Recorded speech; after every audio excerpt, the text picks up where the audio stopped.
Good evening and welcome to Alan's Italy. It is my pleasure to begin by introducing tonight's guest narrator, Ric Hirst. Welcome back. Thank you. I'm glad to be back. Yes, good. We're going to have a really interesting time doing something that Ric and I have been describing the past week as being very esoteric. Right. This is very, focused on a particular topic. The topic is going to be the Orvieto Cathedral, which we'll talk about in a few moments. But I want to first talk about something else. A very interesting thing has happened over the past 2 weeks. Very different. What happened is that as my audience knows, I write a blog after each show. I have about 110, so it's more than just each show. Sometimes it's things that happen to come to me during the week, so it's more than just after each show. And I talk about how the show went and what took place in the studio and my experiences with creating the show and so on, and some of the things upcoming. And I usually get, it's kind of settled into a pattern now of 50 to 60 blog hits a week. So it appears that I have a following of about 50 to 60 people who know that it's going to be there and they go. And the number of blog hits increases each week by 50 to 60. The past 2 weeks, it has increased each week by 120, right? So last week it increased by 120, and I didn't know what to make of it, so I didn't think much of it. I just said it's an anomaly. And then the same thing happened this week, right? So in the past 2 weeks, the blogs have been read 240 different times, and that's very unusual. So I thought it could be a number of things. It could be that maybe some of my students at the college had decided to go to the blogs. I don't know. Or somebody, a lot of people are suddenly going to the blogs. But then I realized that it's probably somebody who discovered, that a blog exists, and they decided to read all of them from beginning to end. And maybe, as they're reading it, they told somebody else they knew, and maybe that's how it happened. Anyway, I'm not sure what's going on, but if it happens again, then it's amazing. Mini viral. It's gone mini viral. Yeah. Although I've been looking at some YouTube videos, and I currently have 10,500 hits on my YouTube videos, but I was doing a lot of stuff on Leonard Cohen, the songwriter and singer, and the one by Rufus Wainwright, Singing Hallelujah. Rufus Wainwright is a wonderful singer, and Leonard Cohen's a wonderful songwriter, had 11 million views on YouTube. So you talk about viral. And I read in a book I'm reading about Leonard Cohen that he's had hundreds of millions of hits on his YouTube, on the YouTube videos that people have either done covers of or that he hasn't, done original songs. So Wow. 10,000 is like one night for Leonard Cohen. Anyway, let us look at tonight's show, and let me get this organized, as this process always takes a few seconds. There it is. It's show number 83, the Orvieto Cathedral, and there it is right there. That's a really good shot of it. And tell us about the Orvieto Cathedral. Well, the cathedral is the main cathedral, the main church in Orvieto, and it's probably on the highest point of a very high city. Orvieto itself sits on a tufa plug, which is the remains of a volcano. And it's unusual that such a large city in Italy is on such a high plateau. In itself, that means it was a highly defensive position, and it's a very ancient town. People have lived on the mesa for about 4,000 years. Is that right? Yeah. So before the Etruscans. Before the Etruscans. So it's a major defensive position because the walls leading up to it are sheer. It has about 20,000 people right now. During the time of the building of the Orvieto Cathedral, there were 30,000 people that lived there. And it was probably at the height of its prosperity. It was primarily a communal organization. That is to say, for the most part, all of its rules were, although approved by the Pope, they were organized by the local governmental organization. So it was, that's the background to one of the pieces of the background to the Orvieto Cathedral. So why don't we move on to the next one? And yes, there it is. There's Orvieto. And the cathedral is on the right side of the picture, almost on the right side of the picture. Right. And it's probably the highest point. Let me point it out here. This is it, right? Is this it? That's it. Right here? That's it. Okay, so this is it right over here on the right side, kind of on the right side. Right. And it sort of dominates the town. There were several churches in the same vicinity before that. One devoted to St. Mary Prisca, which was also the church of San Brizio. Mm-hmm. So that's where part of the later chapel of San Brizio came to be named. I see. Who was Saint Brizio? Saint Brizio was a member of Charles Martel's entourage. Oh. And he was a wild child as a kid. And later on, and then he was became part of the priesthood, but was still a wild person. And it was thrown out of his bishopric in the town of Tours by the population. He came back twice, and they still didn't trust him. But by the third time, people said, "Well, he's really a great guy now." So they gave him that, gave him the bishopric in Tours. In the meantime, while he was wandering around, he was an evangelist. This is around 400 A.D. He was an evangelist in Umbria. And he was the one who evangelized Orvieto to become Christian. I see. So, In the 4th century. in the 5th AD? century. Wow, wow. That's okay. Shall I move on? Yeah. Okay. Okay. So before then, there were a bunch of houses, parish church, and the Church of Saint Mary Prisca. And the story goes that there was a priest named Peter of Prague who in 1263 was much troubled by the concept of transubstantiation. And he had gone to Rome in order to get some enlightenment on the subject, but was still very... Enlighten my audience what Transubstantiation is a doctrine of the Catholic Church in which, in fact, the wine and the wafer during the Mass become the blood and body of Christ. In fact, it's a mystery, and it's considered one of the great mysteries, but it's considered a fact during the act of the Mass. Okay. All right.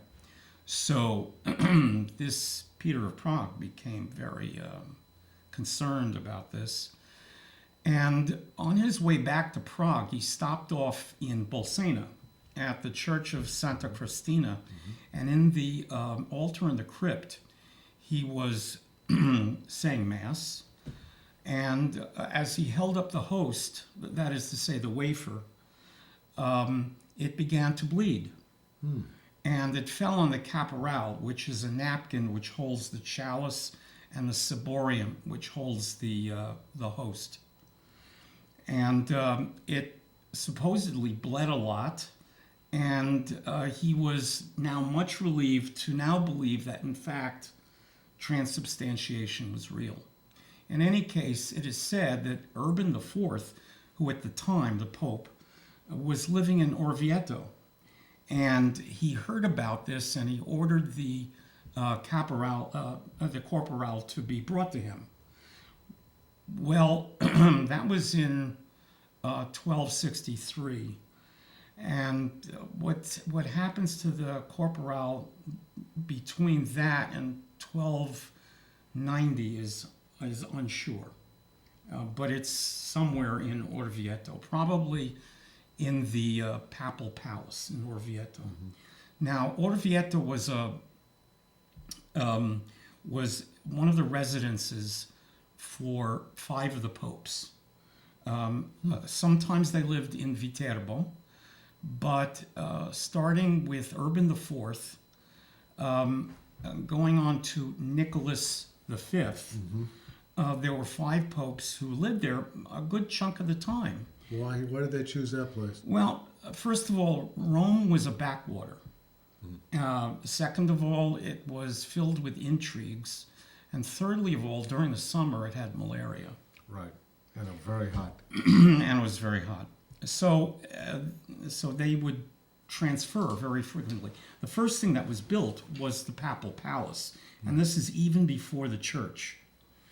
So, but that was the story, that the church was built, the new church was built because they wanted to have the corporal in a wonderful new cathedral. The actual story is kind of more interesting for me. There were 4 arguing families, warring families in Orvieto during that time, because it was a prosperous town and they were trying to fight over the money. One of the families, the Monaldeschi family, owned a lot of land all around what is today Umbria and Alto Lazio and down into southern Tuscany. One of them was appointed bishop. Francesco Monaldeschi was appointed bishop in 1279 for Orvieto.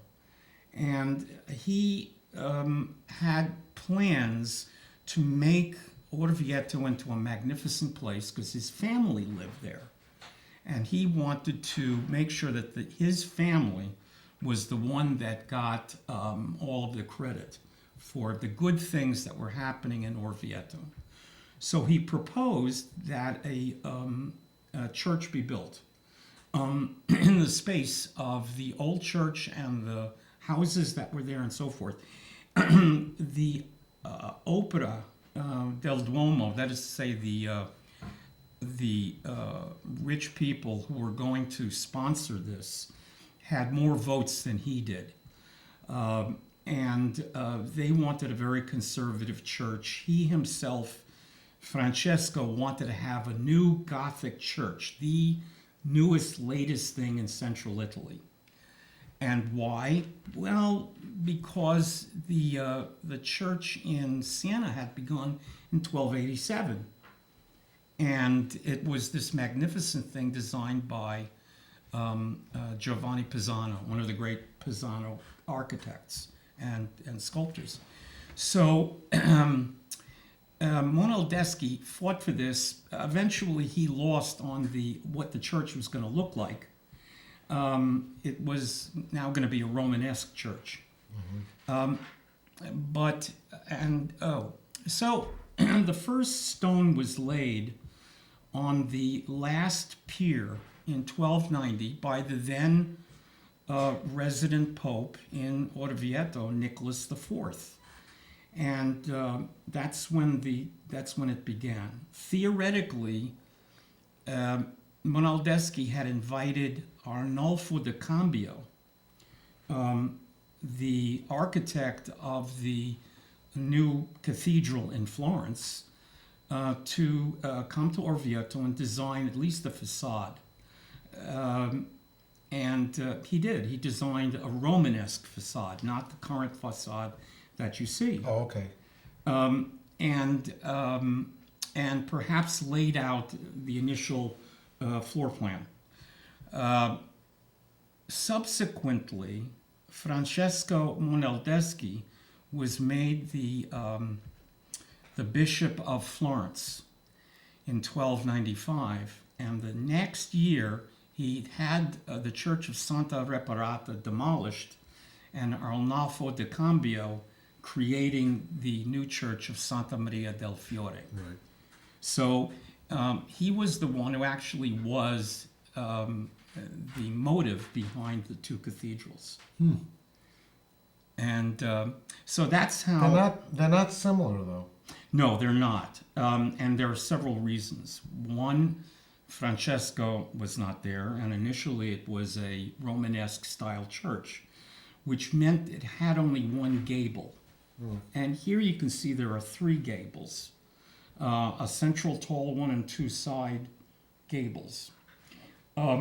It also was built by the Capo Maestro. Explain what a gable is. It's in this, the pointed. in this picture. Yes, above the doors there's a pointed arch. Right. So we're referring to this. Yeah, and then above that is a triangular prominence. Here? These things. Yeah, those things. Right. Which are the gables. Now they're false gables. They don't refer to anything behind that. Okay. So the subsequent builders were not famous people. As a matter of fact, there was a fellow called Bevignate, Fra Bevignate, and Uguccione. They were local people, one from maybe Gubbio, and the other from Orvieto. And they were both the master masons who were building this, and they sort of followed their own interests, along with those of the opera. Now, it's an unusual cathedral because there's very little decoration along the sides. All the decoration is really concentrated on the facade. Right. It's a very restrained facade. It's mostly frontal, almost like a wall. I think we have a frontal. Nope, we don't. Wait. Oh, that's. Yeah, it's mostly frontal. You can see that the facade has very little back and forth articulation. Some other cathedrals have a lot of projecting wings and so forth, but this one is mostly a wall.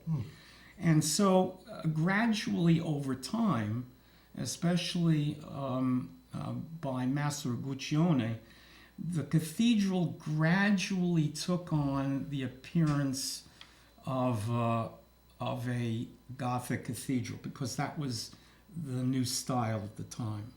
Right. Now, if you go to the previous... Right now. Yeah. Go back to that. Okay.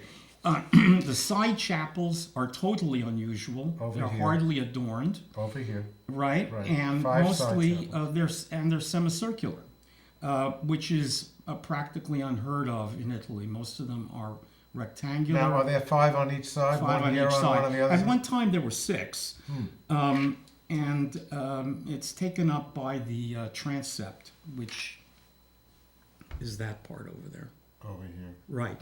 Towards At one the time altar. there was no transept, or rather the transept was within the structure. Is that this thing here? Yeah, that thing. So the transept, so this is the nave in here. Right. This is the transept, Right. and the altar is like back there at the Right. end of the church. That's right. Okay. Now, at one point, the opera was very worried. Sometime around 1300, they became very worried, after about 10 years of construction, that the vaults that were designed over the transept, the ribbed vaults, were going to collapse. So Right. they brought in Lorenzo Maitani, who had worked on both the Siena Cathedral and the Pisa Cathedral, and they wanted to make sure that the walls would stand up. So he put in these flying buttresses. Right over here. Right there. Those things which are now buried in the walls of the new chapels.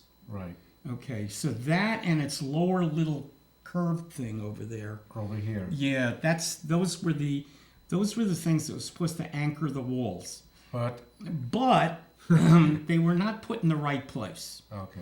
And so the ribbed vaults stood quite well. There was no problem with them. Probably because it had a very good roof. Now let's show the audience what gables, what Flying flying buttresses. buttresses are supposed to look like. Right. This is a very good view of flying buttresses. Right. Right, that's exactly right. And this is, it looks like a French Gothic cathedral.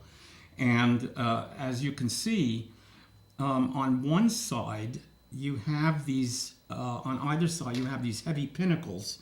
And then from the pinnacles come these leaders that are going to portions of the main church. Right. These things over here. These three Right. things over here. And those are the ones that are like angled beams to prevent the walls from spreading under the weight of the roof. Right. So that makes the walls thinner in French cathedrals. Right. Okay. So, Okay, so let's move to this. no, let's No, go. Let's back go. to that. Okay. Okay.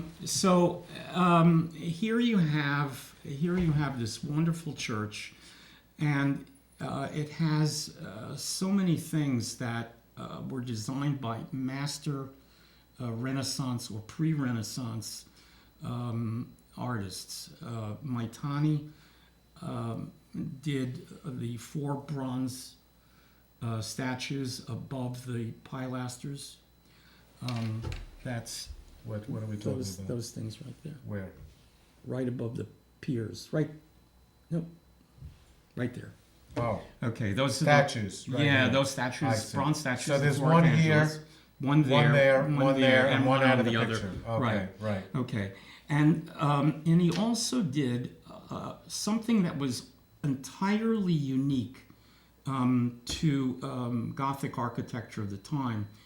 The piers were covered by the stories of the Old and New Testament and the Last Judgment, and You're they talking were about called- right here. That's right. Right Each here, pier, right here, right here, and then there's one out over here. Right, and those were made about 1310 to 1320. They're probably the masterpiece of Gothic sculpture, relief sculpture, in certainly in Italy, and maybe during the Gothic period.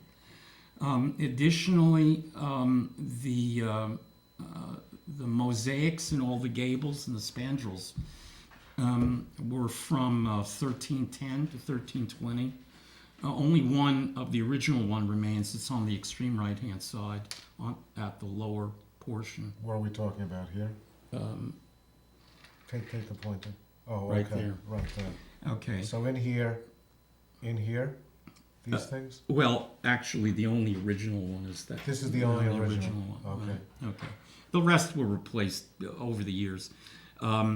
There's a great rose window by Orcagna, who was also one of the capamaestri of the cathedral, and that's the rose window. That's The one on top? yeah. This one? That's right. It took 20 years to finish This one window? this one Took window. 20 years. 20 years, yeah. It's really unbelievably delicate. He was another famous architect and sculptor from Florence. And so the whole facade was an unusual and highly decorated facade for that period of time. So the facade went in when the church was created, right? The facade was only started when Maitani was there. Which was when? 1308 Okay, to about because 14. a lot of Tuscan 1330. cathedrals, Yeah. churches in general, Yeah. they save the facade for very late, and sometimes they never even get to it. Right. But in this case, there was enough money to do the facade because they were not going to decorate the rest of the cathedral on the outside. So that was something that was much to their So advantage. that was that particular to Orvieto? This is Of course, Florence, you know, I could think of the most famous unfinished facade, I guess, is the Church of San Lorenzo Right. in Florence, right, which is a very major church with an unfinished facade. right, Weird. yeah. And that was built by the Medicis, who had plenty of money. Right. Well, they may not have been able to raise all the money they wanted. I see. So in this particular case, there were competing families that wanted to make their name known through this particular church. Okay, let's look. Can we move on? Sure. Because it's almost 5:30. Yeah. Okay. This is the last thing. I'll make it bigger. These are the last things to be put in over the last 900 years, 800 years of the construction of the cathedral. These are the bronze doors for the three entrances, and this one, these were installed in 1970. They're by Emilio Greco, who was an Umbrian artist, a Sienese artist. when was it put in? 1970. Really? Yeah, 1970. 1970. The last pieces to be put in. It looks like an old door. I know that's supposed to. It's supposed to. The bronze is supposed to be somewhat weathered, so it looks greenish. I see. But the relief also is figurative, and so therefore it has an old look. So these are this is the door of the Seven Mercies, visiting the sick, visiting the incarcerated, and so forth. Mm-hmm. So that's the last of the installations for this cathedral. Okay, should I move? Yep. And once again, this is the rose window by Orcagna. There are 42 carved heads around the perimeter, not those statues, but literally around the perimeter of the window. And in the center is a carved head of Christ in Majesty.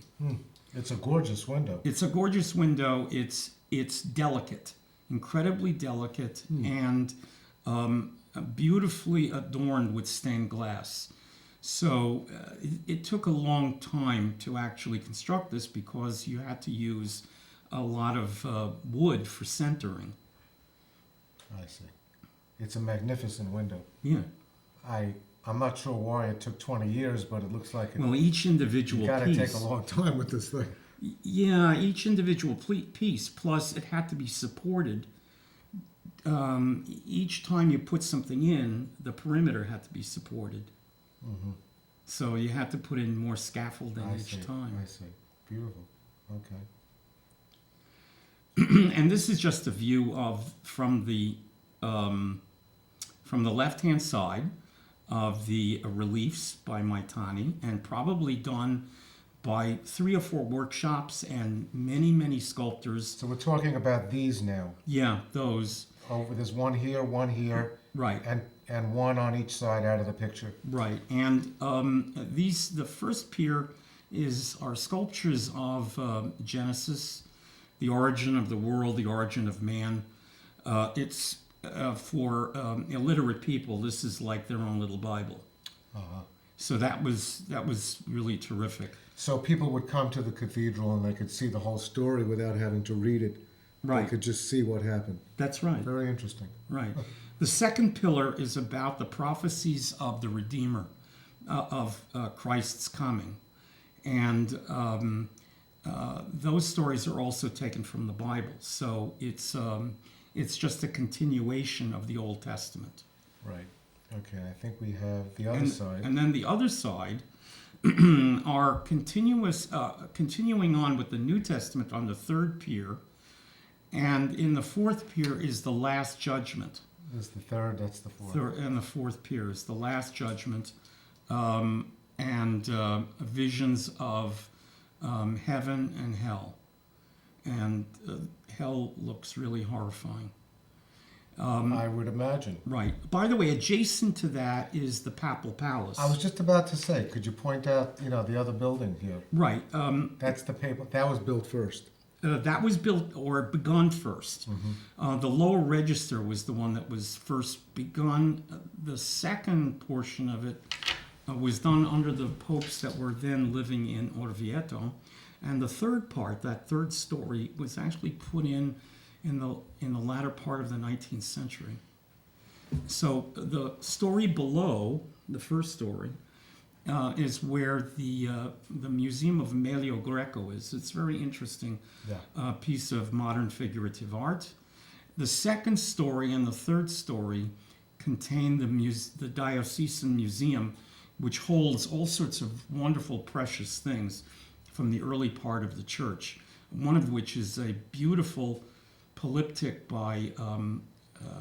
by Simone Martini, one of the great Romanesque painters. I just want to go back for a minute because I just wanted to point out that the hotel we stayed in, I'm a hotel guy.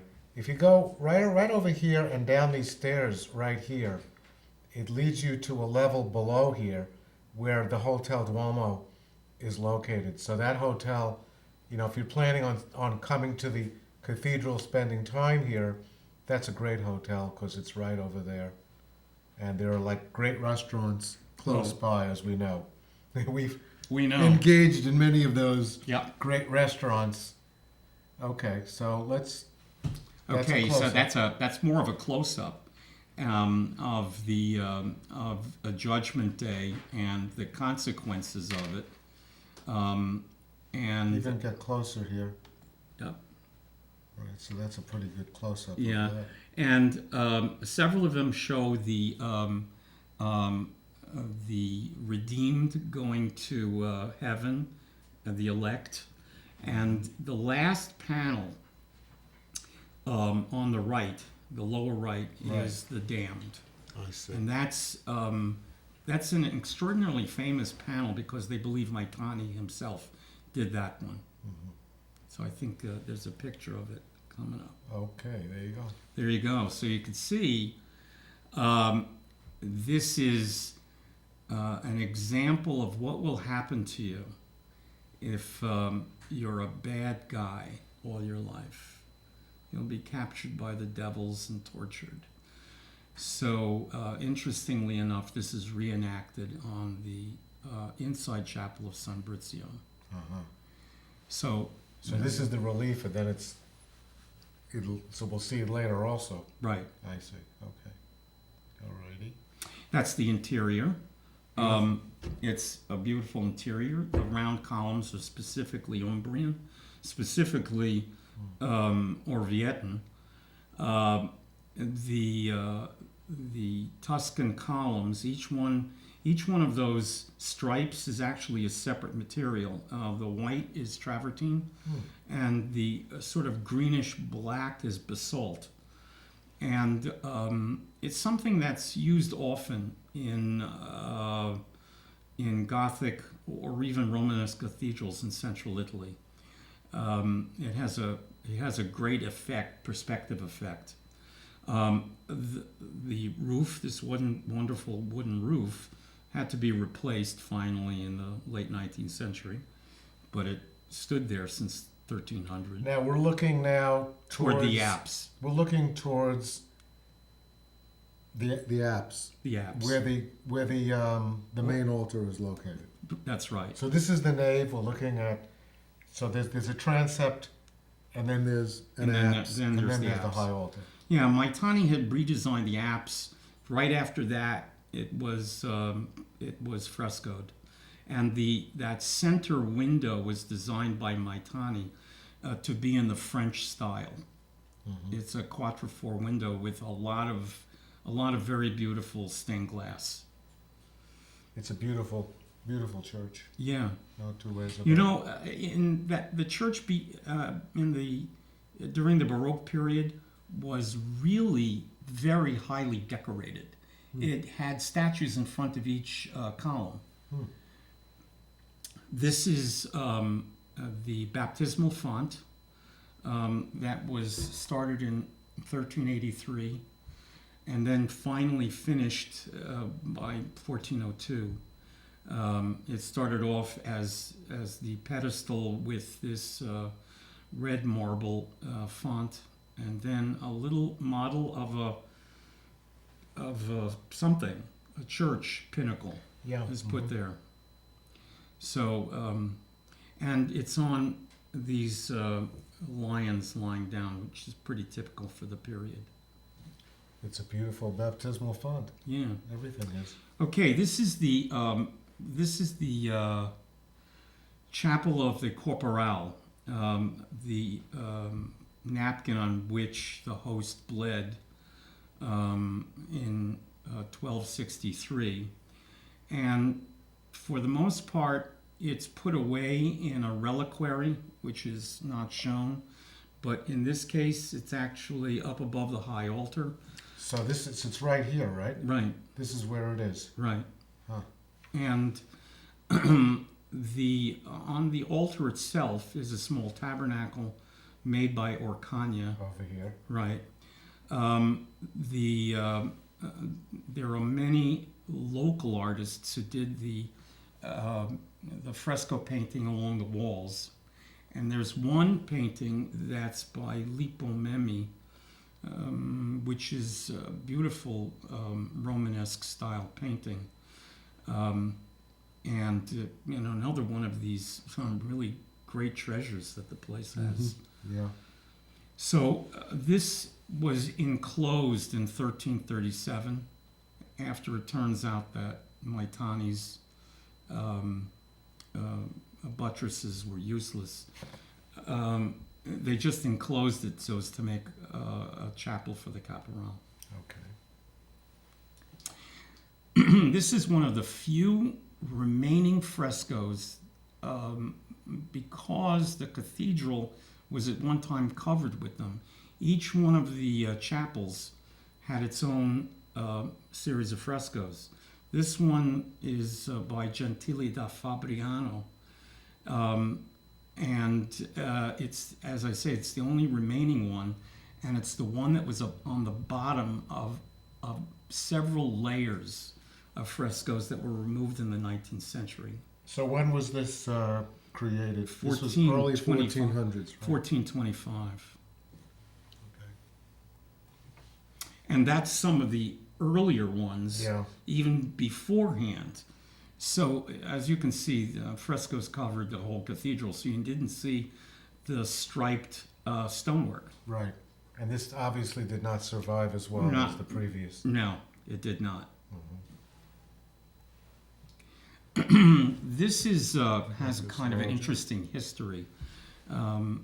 This is the masterpiece by Ippolito Scalza, who was the master of the cathedral during the Mannerist period. It was finished after 9 years in 1579. It's cut out of one block, and it's a four-person group of the Deposition Pietà, the same subject that Michelangelo was working on, that's now housed in the Opera of the Duomo in Florence. But in this case, this one's finished. Each one of the figures is slightly above life size, and it's made, as I said, it's made from one block material. So describe first the combination of the two themes. It's a deposition, which means that Christ has been removed from the cross. And there you see the ladder. The ladder, and Nicodemus is usually involved in that kind of a... Right, and you can see that in his right hand are pincers and some of the spikes. Right.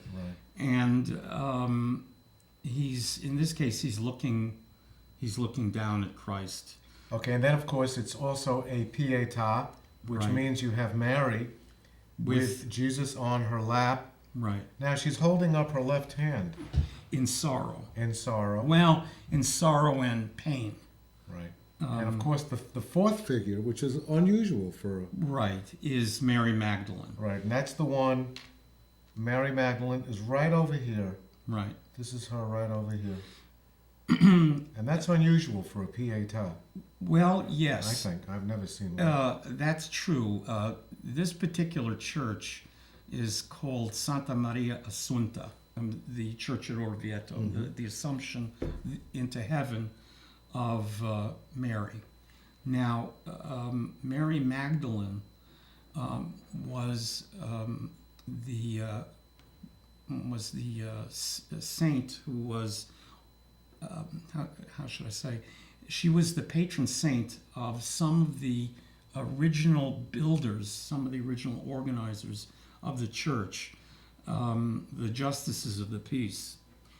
And so she has a couple of chapels in the cathedral. Okay. So this is Christ scourged on the left hand, the right hand side, the left hand side Right. of the main apse. Okay. This is what we're referring to right Right now. here, and that's by Raffaello da Montelupo, who also completed the risen Christ for Michelangelo in Santa Maria sopra Minerva, and he also completed the Leah and the Rachel for the Julius tomb. Oh, I didn't know that. Right. Okay. So he has several there, and there's another of Mary. And on the opposite side, there are several by. You can't see them. Oh, but, okay. Yeah. Okay. by very well-known Mannerist artists. Okay. Let's. Okay. And this is probably the jewel of the jewels. This is the interior of the San Brizio Capella, the chapel of San Brizio. It was so named because there's a painting that was supposedly done by San Brizio. It wasn't.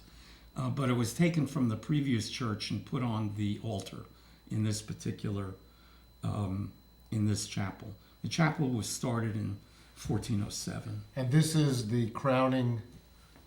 A lot of people come here just to see this. Just to see this.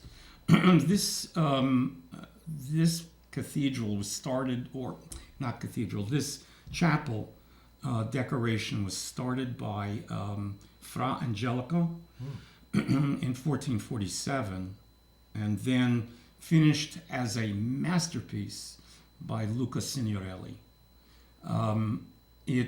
It covers something like 200 square meters. It's a gigantic undertaking. It took 4 years to complete. So he did the walls as well as the ceiling, right? That's right. Wow. Well, the end spandrel above the top window. This one right here. Yeah, that's Christ in Judgment, was done by Fra Angelico and Benozzo Gozzoli. Wow. And so that's one of the oldest. And then there's an accompanying one to the right of the prophets, also by Gozzoli and Fra Angelico. The rest of the cathedral was done by Luca Signorelli and, of course, his assistants. Right.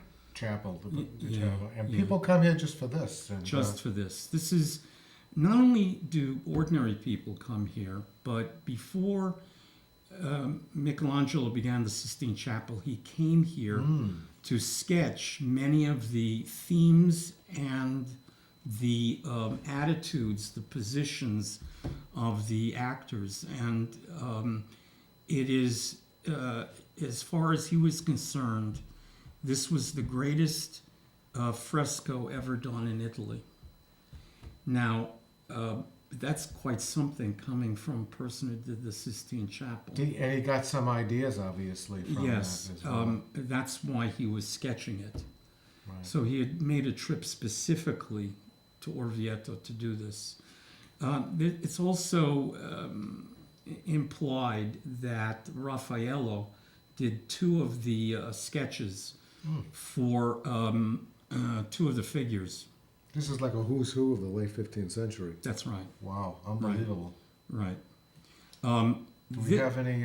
Okay. Now this, you can see, is done by Fra Angelico, and it's the transitional style from Byzantine Romanesque, where everybody is sort of still. They're not moving. Right. It's sort of like one of these very stiff group portraits, and there's no movement whatsoever. These are the prophets of the church. Each one has an individual face, and yes, he did study perspective. He studied a lot in Florence, and Florence was the origin of visual perspective. So yes, it has that, but it has no animation to it. Right. It is brilliantly done, and the colors are wonderful. And of course, there's the gold in the background, which really makes the figures sort of jump out at you. So it's very transitional. So in other words, it's not quite in the late Gothic period. You'd have like lines up of people. It looked like they were like, just sort of standing on top of each other's heads. Right. There's a little bit of depth involved in that, but Right. not too much. Yeah, not too much. And they still look as if that they're sort of on ranks, one above another, like in a bleacher. Yeah. There's no interaction between them. So you sort of have to guess by their attributes who they are.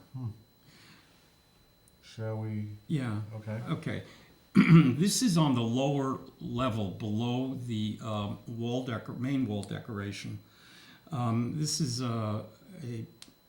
it's the area is called a zoccolo, and this is presumed to be a painting of Virgil, who was the accompaniment to Dante in the Divine Comedy, and the little medallions around it are episodes from the Divine Comedy. It's not known exactly whether it's Virgil, but it appears to be. He has an olive crown, and so he's looking up as it were at the beginning of the Last Judgment. Right.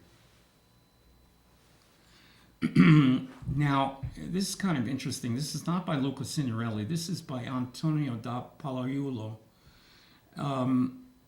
And it shows how much artists during the Renaissance were interested in anatomy. In this case, not only surface anatomy and the figure in motion, but also internal anatomy, because according to Vasari, Palaiuolo was the first artist to dissect dead human beings in order to study anatomy in depth. And so this is sort of an inspiration to all of the artists in central Italy to begin to study anatomy so that they could bring more life and animation into their frescoes and paintings. Okay, now, and that's connected to to this. Right.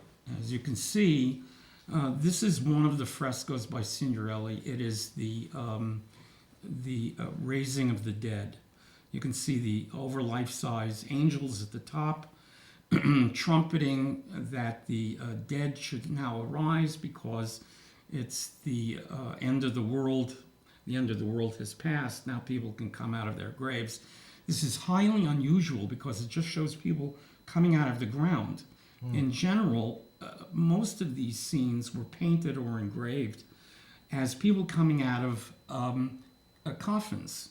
This is people just pushing themselves out of the ground. Yeah. Wow. Right, and you can see that there's tremendous animation in the figures, a lot of perspective.